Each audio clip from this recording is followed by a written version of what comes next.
नमस्कार। बिहार में जिस तरीके से भरत तिवारी का एनकाउंटर हुआ है उसके बाद में लगातार जो पॉलिटिकल कह सकते हैं नेता हैं, सत्ता पक्ष के हों या विरोधी खेमे के हों, लगातार इसके ऊपर बयानबाजी कर रहे हैं। और सम्राट चौधरी जो मुख्यमंत्री हैं बिहार के, उनके ऊपर भी सवाल उठते हुए दिखाई पड़ रहे हैं कि आखिर उनके रहते हुए, सत्ता में बैठे हुए इस तरह से एनकाउंटर कैसे हो जाता है। अब इसको लेकर तमाम तरह से लीपापोती हो रही है। पुलिस को भी अब अपनी गलती नजर आ रही है, तो तमाम जो नेता हैं वो भी इसके ऊपर बयानबाजी करते हुए दिखाई दे रहे हैं। लेकिन सोचिए उस परिवार से जिसका एक नौजवान बेटा उसका एनकाउंटर हो जाता है, और वो भी उन हालातों में जबकि उसकी जो मानसिक स्थिति है वो भी कोई बहुत बेहतर नहीं बताई जा रही थी। उसने अपनी पिस्तौल भी फेंक दी थी, उसके बावजूद भी उसके ऊपर गोली चलाई जाती है और उसका इसमें निधन हो जाता है, मौत हो जाती है। और इसको लेकर पुलिस के ऊपर सवाल उठते हैं कि जिस तरह से उन्होंने फर्जी एनकाउंटर किया है उससे पूरे बिहार के अंदर एक डर का माहौल कायम दिखाई पड़ता है। अब आप देखेंगे कि इस जो है बात को लेकर या इस पूरे मामले को लेकर बीजेपी खेमे के अंदर से ही तमाम आवाजें उठती हुई दिखाई पड़ती हैं। चाहे मिथिलेश तिवारी की बात करें जो मंत्री हैं, इसके अलावा पूर्व केंद्रीय मंत्री अश्विनी चौबे की बात करें, ये सब नेता जो हैं जो बीजेपी के ही हैं, यहाँ पर सम्राट चौधरी को और सरकार को घेरते हुए दिखाई पड़ रहे हैं कि आखिर पुलिस प्रशासन ने इतना बड़ा गुनाह कसूर कैसे कर दिया, इतनी बड़ी गलती कैसे कर दी, और इसकी क्या कोई भरपाई है। ये अपने आप में बड़ा सवाल यहां पर बनता हुआ दिखाई पड़ा। लेकिन इन तमाम जो है बयानबाजी के बीच में एक बड़ा कह सकते हैं कि बयान भी सामने आया है। जो बीजेपी के वरिष्ठ नेता हैं शाहनवाज हुसैन, उन्होंने भी यहां पर अपना बयान दर्ज कराया है। और जो बयान उन्होंने दिया है उसमें वो क्या कहते हुए नजर आते हैं, वो कहते हैं कि भरत तिवारी को पूरा न्याय मिलेगा। सीएम सम्राट चौधरी ने न्यायिक जांच का ऐलान कर दिया है। पूरी जांच के बाद ही इस पर सबको टिप्पणी करनी चाहिए। अब शाहनवाज हुसैन साहब जिस तरह से इस पूरे मुद्दे पर अपनी बात रखते हैं, अपना बयान दर्ज कराते हैं और ये कहते हुए नजर आते हैं, यानी एक तरीके से सम्राट चौधरी सरकार का पक्ष लेते हुए नजर आते हैं कि फिलहाल पूरे मामले की जो है वो न्यायिक जांच चल रही है, इसलिए जांच पूरी होने के बाद ही कोई टिप्पणी करना सही रहेगा। तो क्या वो ये भूल जाते हैं कि जो तमाम वीडियो सामने आ रहे हैं, जो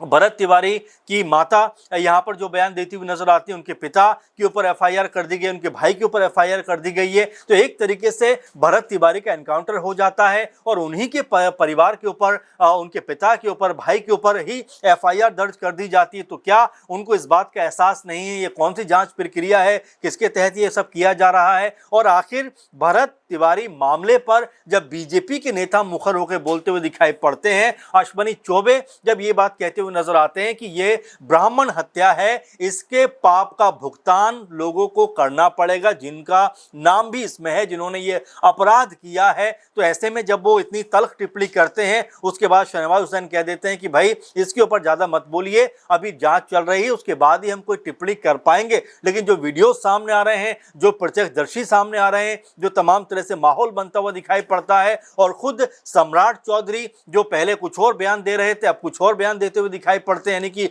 वो भी बैकफुट पे हैं, पुलिस अपनी गलती मानती हुई दिखाई पड़ती है। तो जाहिर बात है कि जब शाहनवाज हुसैन आखिर इस तरह की जो बयानबाजी कर रहे हैं, क्या कोई उसका अर्थ रह जाता है? क्या अब सरकार को जो जिस तरीके से वो पक्ष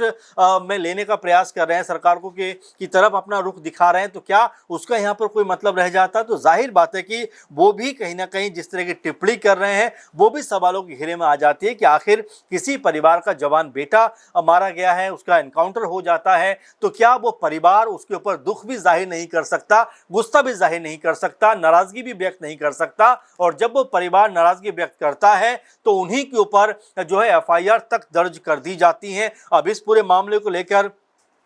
जो विपक्षी खेमे हैं वो तो बात की बात है, लेकिन यहाँ पर एलजीपीआर की तरफ से चिराग पासवान ने इसके ऊपर कड़ा रुख इख्तियार किया था, बीजेपी के नेता इसके ऊपर कड़ा रुख इख्तियार कर रहे हैं, कांग्रेस पार्टी की बात करें, आरजेडी की बात करें, जन स्वराज की बात करें, सभी एक सुर में ये बात कहते हुए दिखाई पड़ते हैं कि जो ये एनकाउंटर हुआ है ये फर्जी एनकाउंटर है, ये इस तरह की कार्रवाई नहीं होनी चाहिए थी। सबने यही बात कही है, लेकिन शाहनवाज हुसैन यहाँ पर यह कहते हुए नजर आ रहे हैं कि जांच चल रही है और जांच के बाद ही हमें कुछ बोलना चाहिए। इससे पहले हमने देखा कि जो हम पार्टी के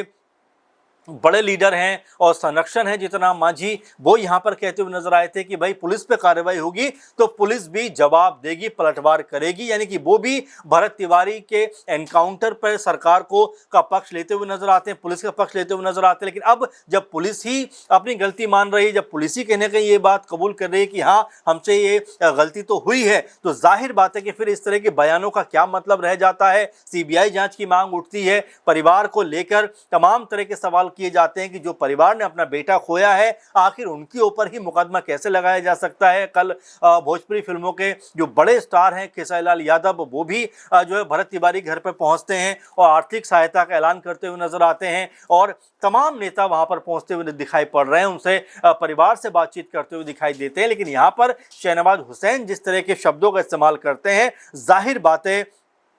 कि वो सवालों के घेरे में जरूर आ जाते हैं। हालांकि शहनवाज हुसैन ये भी कहते हैं कि भरत तिवारी के एनकाउंटर को लेकर लोगों में बहुत ज्यादा आक्रोश है, उनके परिवार के प्रति हम संवेदना व्यक्त करते हैं। बीजेपी नेता ने कहा कि जब तक रिपोर्ट ना आ जाए कोई भी नेता टिप्पणी ना करे और जांच पर पूरा सबको भरोसा रखना चाहिए, यानी कि अपने दल के नेताओं के साथ साथ तमाम दलों के नेताओं को लेकर वो ये बात कहते हैं कि देखिए जब तक जांच रिपोर्ट ना आ जाए किसी को भी कोई बयानबाजी नहीं करनी चाहिए। लेकिन आखिर वो यहाँ पर नाम क्यों नहीं लेते, जबकि अश्विनी चौबे जो लगातार इसके ऊपर बयानबाजी कर रहे हैं, लगातार अपनी सरकार के ऊपर सवाल खड़े करते हुए नजर आते हैं, मिथिलेश तिवारी अपनी सरकार के ऊपर सवाल खड़े करते हुए नजर आते हैं और भी जो तमाम बड़े लीडर हैं बीजेपी के इस पूरे एनकाउंटर से नाखुश दिखाई पड़ते हैं। और यहां पर सम्राट चौधरी को लेकर भी ये कहते हुए नजर आते हैं कि जब सत्ता आपके हाथ में है और आप ये कहते हो कि हम अपराधियों को मिटा देंगे, अपराध खत्म कर देंगे, तो आखिर क्या वाकई में यही सोल्यूशन रह जाता है कि एक साथ गोली मारकर खत्म कर दीजिए। भरत तिवारी मामले में तो कहानी कुछ दूसरी बनती हुई दिखाई पड़ती है कि वो वीडियो में पिस्तौल फेंकते हुए दिखाई देते हैं, सरेंडर करते हुए नजर आते हैं। यही बात उनकी मां ने भी कही, आशा देवी ने, कि जब उन्होंने सरेंडर कर दिया था तो आखिर उनके ऊपर गोली चलाने की जरूरत क्या थी। पुलिस कहती है कि वो लगातार हमें जो है धमकी दे रहे थे, हमारे ऊपर हमला करने का प्रयास कर रहे थे, इसलिए पलटवार में हम लोगों ने ऐसा कुछ किया। तो ये तमाम जो मसले हैं, तमाम जो मामले है, ये इस एनकाउंटर को लेकर अब उठते हुए दिखाई पड़ रहे हैं और सवाल जो है वो पुलिस के ऊपर ही है कि आखिर पुलिस ने बिना सोचे समझे ये कार्रवाई कैसे कर दी जिसमें एक युवक की जान चली जाती है। उसका परिवार जो है वो रोता बिलखता हुआ दिखाई पड़ता है और ये भी कहा जाता है कि चलिए एक किसी शातिर अपराधी का कोई अपराध करते हुए या किसी भी जघन्य मामले में अगर वो इन्वॉल्व रहता है, अगर आप उसका एनकाउंटर करते हो तो सवाल खड़े करना किसी के लिए भी कह सकते हैं कि कोई हितकारी नहीं होगा। लेकिन जब यहाँ पर भरत तिवारी को लेकर बात हो रही है और जबकि उनका कोई भी ऐसा बैकग्राउंड नहीं था जहाँ पर क्रिमिनल मामलों में वो कहीं भी इन्वॉल्व रहे हो, तो उनको कैसे गोली चलाकर मारा जा सकता है। सवाल अब ये उठकर सामने आता है। आपको बता दें कि जेडीयू नेता जो है राजीव रंजन, वो भी इसके ऊपर अपना पक्ष रखते हुए नजर आते हैं। वो कहते हैं कि जो भी निलंबन या अनुशासनिक कार्रवाई हुई है, अगर आप एडीजी के बयान को देखें तो उन्होंने पूरे मामले को हैंडल करते हुए स्थानीय पुलिस को सही नहीं ठहराया है। कहीं ना कहीं जिस तरह के सवाल खड़े हो रहे हैं, राज्य सरकार ने महत्वपूर्ण निर्णय लिया। इस मामले में हाईकोर्ट के रिटायर्ड जज जो हैं उनकी एक कमेटी इस पूरे मामले की जो है जांच कर रही है। बिहार में किसी के साथ अन्याय ना हो, ये सुशासन की सरकार का वादा है। गलतियां अगर हुई हैं तो दंड भी जवाबदेह लोगों को मिलेगा। ये जेडीयू का पक्ष है, जहां पर कहीं ना कहीं वो दोनों बातों को रखते हुए दिखाई पड़ते हैं। एक तरफ सरकार का भी पक्ष लेते हैं, फिर जो जिम्मेदार लोग उनको सजा दिलाने का भी यहाँ पर बात करते हुए दिखाई देते हैं। तो ये जो अगर मगर वाली स्थिति है, कहीं ना कहीं तमाम जो राजनीतिक माहौल है बिहार के अंदर, वो एक अलग लेवल पे जाता हुआ दिखाई पड़ता है कि एक ही पार्टी के लोग अलग अलग तरह की बयानबाजी करते हुए नजर आते हैं, अलग अलग से इस पूरे मामले को देखते हुए दिखाई देते हैं। और जिस तरीके से जो मशहूर बॉलीवुड एक्टर हैं पंकज त्रिपाठी, उनके भाई पे भी हमला हो जाता है, जानलेवा हमला हो जाता है। तो कई तरह के सवाल यहाँ पर उठते हुए दिखाई पड़ रहे हैं कि सम्राट चौधरी जब से मुख्यमंत्री बने हैं, अपराध का ग्राफ क्या उनसे संभल नहीं पा रहा है, क्या रोकथाम नहीं लग पा रही है। और समय समय पर इस बात को लेकर जो विपक्षी दल हैं वो सवाल उठाते हुए दिखाई पड़ते हैं। जनसुराज पार्टी के जो कह सकते हैं कि प्रमुख हैं प्रशांत किशोर, उन्होंने तो सम्राट चौधरी को लेकर जिस तरह के शब्दों का प्रयोग किया था वो भी अपने आप में गौर करने वाली बात है, क्योंकि जब जब सम्राट चौधरी मुख्यमंत्री बने थे उन्होंने जंगल राज जैसे शब्दों का इस्तेमाल किया था, तो क्या उसकी ही वानगी यहाँ पर देखने को मिलती है, जहाँ पर जो है एनकाउंटर कर दिया जाता है भारत तिवारी का, फिर पंकज त्रिपाठी के जो है भाई के ऊपर जानलेवा हमला हो जाता है, और इससे तमाम जो कह सकते हैं क्राइम के मामले, अपराध के मामले हैं वो निकल कर सामने आते हैं। तो ऐसे में जवाबदेही तो वाकई में बनती है, और जाहिर बात है कि यहाँ पर जवाबदेही तय भी होनी चाहिए, क्योंकि जिस तरीके से बिहार में ये मामला उठकर सामने आया है उसमें सरकार ही दो धड़ों में बटी हुई दिखाई पड़ती है। यानी बीजेपी के जो नेता हैं वो ही अपनी सरकार के ऊपर यहां पर तंज कसते हुए दिखाई पड़ते हैं, सवाल उठाते हुए नजर आते हैं, और ये कहते हुए दिखाई देते हैं कि आखिर जो भरत तिवारी एनकाउंटर हुआ है उसमें इस तरह की लापरवाही किसके कहने पर बरती गई, किसके कहने पर गोली चली, और आखिर इसका जवाबदेह जिम्मेदार कौन है। अब इसको लेकर आप कैसे देखते हैं, किस तरह से ये मामला आने वाले दिनों में जो है आगे बढ़ता हुआ दिखाई पड़ेगा, क्योंकि सरकार का ही एक पक्ष जो है वो इसके इस पक्ष में खड़ा हुआ दिखाई पड़ता है, एक जो कुनबा है, एक जो कह सकते हैं वर्ग है वो इसके खिलाफ खड़ा हुआ दिखाई पड़ता है। तो ये मामला कहीं ना कहीं